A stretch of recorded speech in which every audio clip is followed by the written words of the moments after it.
much. Thank you. Thank you. Wow, thank you very much. Good morning. Roger, I think I'm going to let you travel with me everywhere to do that introduction. My mother would be so proud. Well, I'm going to sit here on this stool, and we're going to have a great day today, but let's get acquainted, okay? I'm going to sit here, and I'm going to tell you my name, and I'm going to ask you what your name is. My name is John. What's your name? We'll try it again. My name is John. What's your name? That's pretty good. That's pretty good. We're going to now, that's no more test. One more time. My name is John. What's your name? Nice to meet you. Nice to meet you. I want you to look at your neighbor and say to them, you're going to learn something today. Would you tell them that, huh?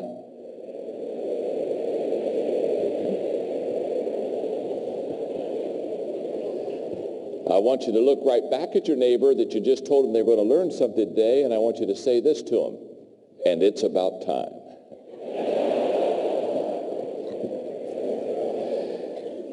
Let's just take a moment to get acquainted. I live in Atlanta, Georgia. I'm doing about 9 different countries throughout Asia, spending a little time in them, and it's so good to be here in Malaysia. In fact, I'm curious, how many of you are from the city of KL right here? Would you raise your hand? Okay, how many of you are not from KL, but you're from Malaysia? Would you raise your hand? Okay, welcome, good. How many of you are not from Malaysia? You're from another country. Would you raise your hand? Oh, that's wonderful. There's a lot of, give them a hand. I don't know, would there be some from Singapore? Okay, some from Indonesia? Some from there? What other countries? Thailand? Any from Thailand? Huh? Okay, good. In fact, tomorrow I'm leaving tomorrow morning. I'm going to go spend some time with the Prime Minister of Thailand tomorrow. Any other countries? Hong Kong. Okay. Where's Hong Kong? I know where I know where Hong Kong is.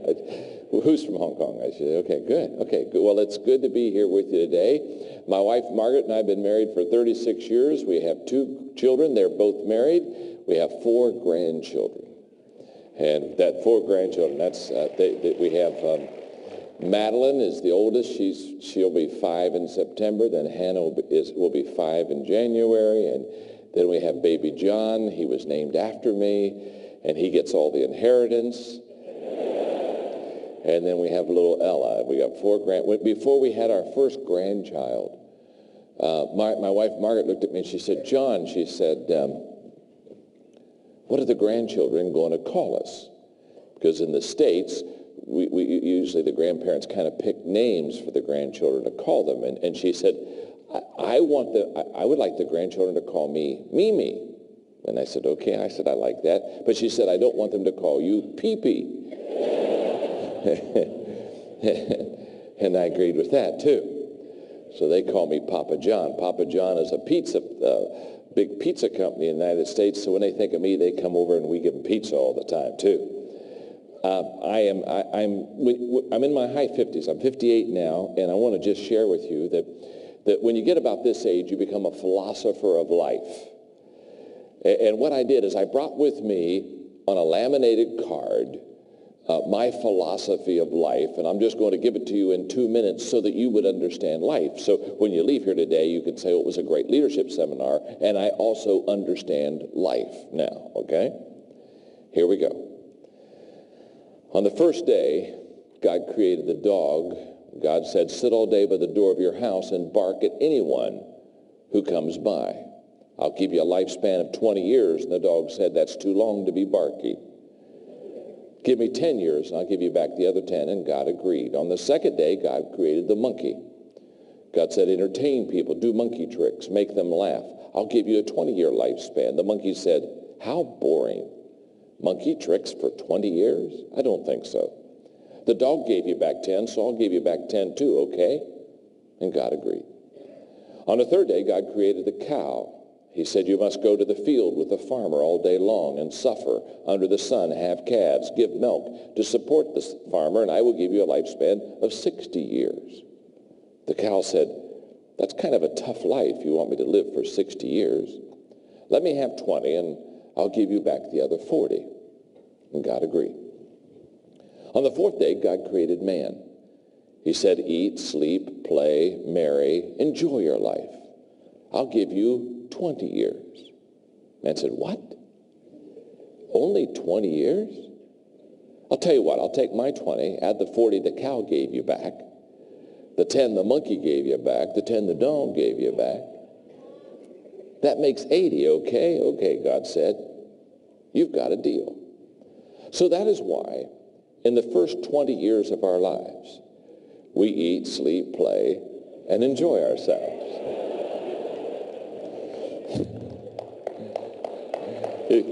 You can see it coming, can't you, huh? The next 40 years of our lives, we slave in the sun to support our family. The next 10 years, we do monkey tricks to entertain the grandchildren. And the last 10 years, we sit on the front porch and bark at everybody that goes by.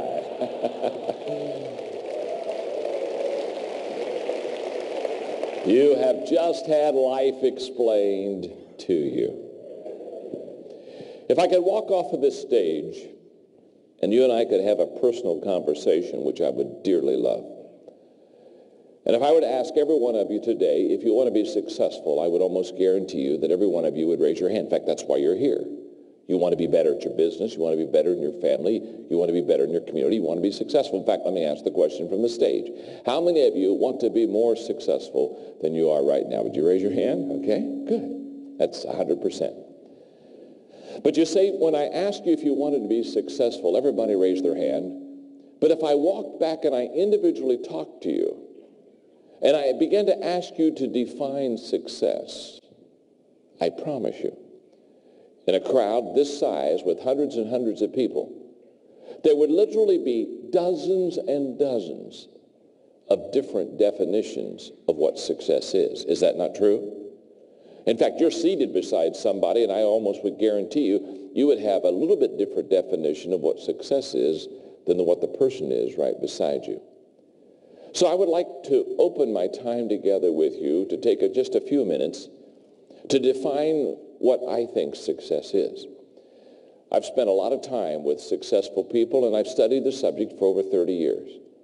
I've written on it. In fact, I wrote a book called Your Roadmap for Success. It's a book that basically helps a person, if they want to be successful, have a roadmap, a way to get there. Because success, too often, by many, is thought to be unattainable. It's almost like there's a tremendous gap between where we are and where we want to be, and we seemingly can never close that gap. But I think today, as I teach you about leadership and relationships and those things, I think you're going to very quickly realize that every one of you in this auditorium can be successful. So I want you to look at your neighbor before I share with you what I think success is, and I want you to say to them, you can be a success. Go ahead and tell them. Okay? In fact, look back at them and say to them, and it's about time.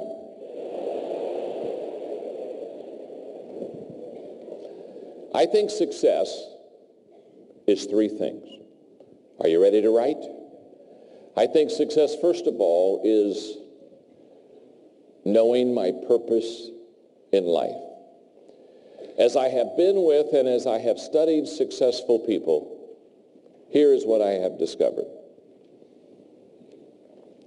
Successful people know what they're to accomplish. It's almost for some like a mission. It's almost for some like a calling. They have a sense of why they're here, what they're supposed to do, what they want to accomplish. It becomes an inner compass for their life. It gives them direction. It gives them purpose. It becomes an anchor in their life. It makes them solid. It makes them secure. It gives them confidence. They're not easily shaken when things around them begin to change, because they really know. In fact, they almost can say with confidence, I was born to do this. In fact, there are two great days in every person's life. The day you're born and the day you discover why. And it's discovering why that makes people be successful. It's the discovering and knowing why you're here and what you're to accomplish and what your strengths are and what your gifts are and what your passion is that really helps people to achieve. Let me put it this way. What would it profit you and me if we spent our entire life climbing the ladder of success? I mean, rung by rung, year in, year out. I mean, we're just paying the price and climbing the ladder of success. What would it profit you and me if we, after spending our entire life, got to the top of the ladder of success, only to discover when we got there that it was leaning against the wrong building? I see it happen all the time. People ask me, they say, John, if knowing my purpose in life is so important, if it's really going to make a difference in my life, how do I discover my purpose? And I always share with them that if they want to discover their purpose in life, they have to find their passion in life. Usually what you and I are passionate about is why we're here. Now, I say usually because I have seen exceptions, but most of the time, if you can do two things, you will begin to find your purpose in life. If you can discover your passion, what you really care about, what you dream about, what you live for, and if you can find your strength zone, what you're good at. Usually, we are designed, we're created to be passionate about what we're good at. That's the sweet spot. Later on today, I'm going to do a lecture that will help us a little bit more in that area, so I don't need to spend a lot of time there right now, except to say to you that when I find successful people, they know their purpose in life. They know what they're doing, and they know they were created to do it. But I know people who know their purpose in life, and they're not successful. So it's more than just knowing your purpose in life. The second thing I believe success is growing. It's not only knowing what my purpose in life is, it's growing to my maximum potential. People that are highly successful get the best out of themselves. They're continually learning. They're continually asking questions. They're especially in the area of their strength zone, or especially in the area of their business. They're constantly doing everything they possibly can to learn and grow. In fact, I commend you, because that's what you're doing today. You came to learn. You came to grow. I promise you by 4:30, 4:45 today, you'll have a workbook filled with notes. You'll have all kind of ideas. You'll have all kind of principles that will help you to be successful. I promise to give you a lot of stuff today. I didn't come to Malaysia just to come to Malaysia. I came to add value to you and to meet some new friends. And so therefore, I promise you by the end of this day, you're going to have all kind of material that's going to help you grow. But a life-changing moment for me was in 1973. I was still in my 20s, and I was having breakfast one morning with a man by the name of Kurt Kampmeyer, and he asked me the question. He said, John, what's your plan for growth? Now, I didn't have a plan for growth. I didn't know I was supposed to. Nobody ever said, John, you need to have a plan for growth. But I was kind of embarrassed because I didn't have one, and I didn't want to tell him I didn't have one, so I began to tell him how hard I worked. And I began to talk to him about my daily schedule, and I just kind of talked to him about all the things I did every day. And I was kind of like a plane circling a field. I was just going around and around and around, trying to come in for a landing. And finally, I ran out of breath and gas, and I landed that plane. And as soon as I stopped talking, he looked at me, and he smiled, and he said, you don't have a plan for growth, do you? And I said, no, I don't. It was then that he told me a statement that changed my life. He said, John, growth is not an automatic process. In other words, we do not automatically grow just because we get up every day. Just because I get up every day and I go to work. Just because I interact with people in business. Just because today I sell things to customers or I have client relationships, that doesn't mean that I'm growing. And activity doesn't mean accomplishment. And when he told me that growth was not an automatic process, that if I was going to grow, I was going to have to do it on purpose, that statement changed my life. Think about it for a moment. The only thing in your life and my life that is automatic after we're born is death. Just hang around long enough. Huh? Just hang around long enough, and guess what? We all get to die. It's the only thing automatic. You don't have to do anything to die. Just live. And one day it's over. You see, it's automatic. So when I run into people who don't put forth a concentrated effort to grow, I look at them and I say, Paul Harvey, my friend, one time said, you can tell you're on the road to success. It's uphill all the way. There's effort, there's energy, there's purpose, there's direction, there's resolve. You see, if I could could interact with you one-on-one, one of the questions I would ask you is this question: what is your plan for growth? What are you doing today that's going to get you better tomorrow? You see, most people don't lead their lives. Most people accept their lives. Most people get up in the morning and they don't lead their day. They don't direct their day. They don't prioritize their day. They just basically get up and say, what's going to happen today? I wrote a book a couple of years ago called Today Matters, and basically the book simply says this. The tendency for all of us is to over-exaggerate yesterday. The tendency for all of us is to look at yesterday and think that it was better than it was. In the States, we have an expression. You probably don't have it. Maybe in Malaysia, I don't know. In fact, I'll ask you. You can tell me. Back in the States, when people talk about the past, they have a phrase. They call it, they talk about the good old days. Do you have that? How many of you have heard, is that expression? Do they talk about that in Malaysia, about the good old days? Well, back in the good old days. Well, back at, when I was young in the good old days. Can I tell you something? The good old days weren't that good. Mm-hmm. Our tendency is, the farther we get away from them, the better they look. We over-exaggerate yesterday. Now, I have an advantage on that, and that is I'm 58. And when you get my age, you don't over-exaggerate yesterday because you forget it. The other day, Margaret and I were driving in the car, and she said, John, we're forgetting a lot of things. I said, you're right. We really are, babe. I said, what are we going to do about it? Well, she said, I have a plan. I said, what's your plan? She said, you remember who we are, and I'll remember where we're going. And it's helping.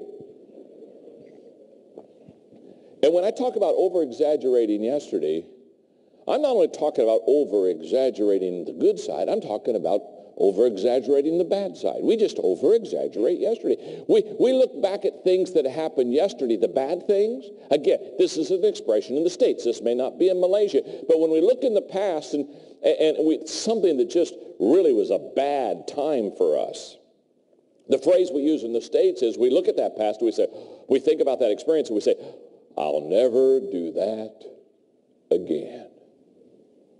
We over-exaggerate yesterday. I would suggest that you have a sign in your office like a sign that I have in my office in the States. It's a very simple sign. It helps me keep perspective. The sign reads, yesterday ended last night. Get over it. Get over it. Yesterday ended last night. Now here's what I've discovered. We not only over-exaggerate yesterday, we overestimate tomorrow. We look at tomorrow and think it's going to be bigger and better, or that we're going to be able to do more things than we do today. That's why we put off things until tomorrow. Now, maybe that's something we just do in the States. Maybe they don't do it. But one of the big problems in the States is people procrastinate. That doesn't happen here, does it? That's I didn't think that was,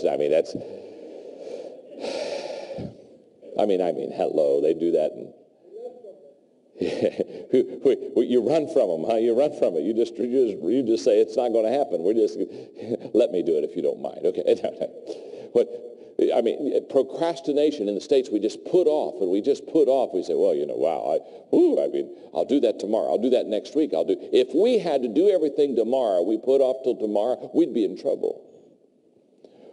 We over-exaggerate yesterday. We overestimate tomorrow. Hang on. And we underestimate today.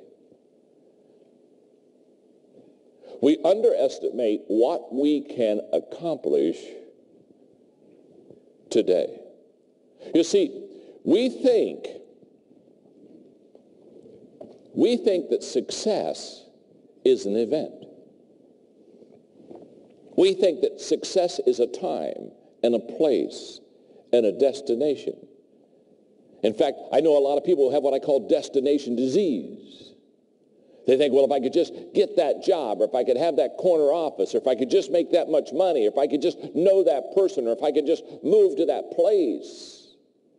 And they're always chasing success, thinking that it's somewhere, at some place, at some time. And they think that success is an event. It's not an event at all. It never has been. It never will be. People come to my events. Many of you perhaps came today and you said, oh my goodness, I can hardly wait. We're going to have a leadership development day with John Maxwell, and I am going to learn to lead, and I'm going to fill up my workbook, and I'm going to go back to that bookstore somewhere, and I'm going to get me some books, and I'm going to get me some CDs, and I'm going to walk out of here, and I are a leader. No, not really. You're just a person who has less money at the end of the day than you had at the beginning.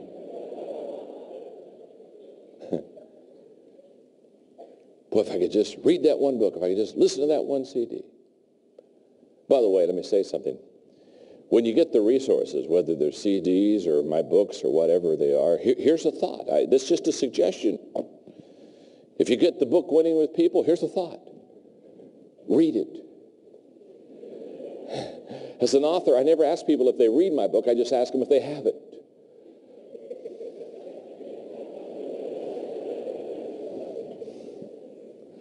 I was at a CEO's office a couple of years ago, and he had to leave for about a 5-minute appointment. So while I was in his office, I looked up on his bookshelf, and I've written over 40 books, and it looked like at least half of my books were on his bookshelf. And I got kind of excited, and I thought, well, you know what? He's out of the office for 5 minutes. I think I'll pull a few of the books off the bookshelf, and I'll get my pen out, and I'll just sign them to him. That'd be a nice thing to do. So I pulled the first book off the bookshelf, and I opened it, and when I opened it, I thought, I don't think this has ever been read. And sure enough, it hadn't been read. So I got in the front, and I put his name there. I put these words, please read me. And I closed it up and put it on the bookshelf, and I got the second book off, and I thought, I don't think he's read this one either. So I put it again, signed the same, please read me. And I pulled off the third one, and it hadn't been read. Well, this time I'm getting desperate, so I put his name, and I put, please read me.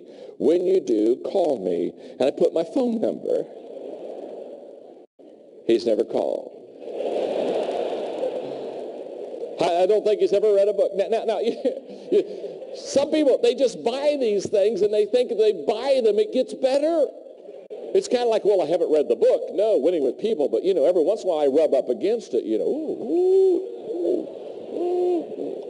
Oh, I'm getting better. Yeah. Woo, my relationships are getting good.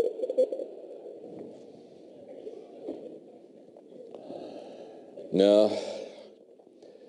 You see, you've got to put forth effort to grow. In fact, here's a statement for you. It's what you learn after you know it all that counts. It's what you learn after you know it all that counts. And I commend you for coming today, but if you think that today's going to make you a success or today's going to make you a leader, you're going to be sadly disappointed. I'm not that good and you're not that good. Success is not in a moment or a time or a destination or an event. In fact, here's the statement for you. Are you ready? The secret of your success is determined by your daily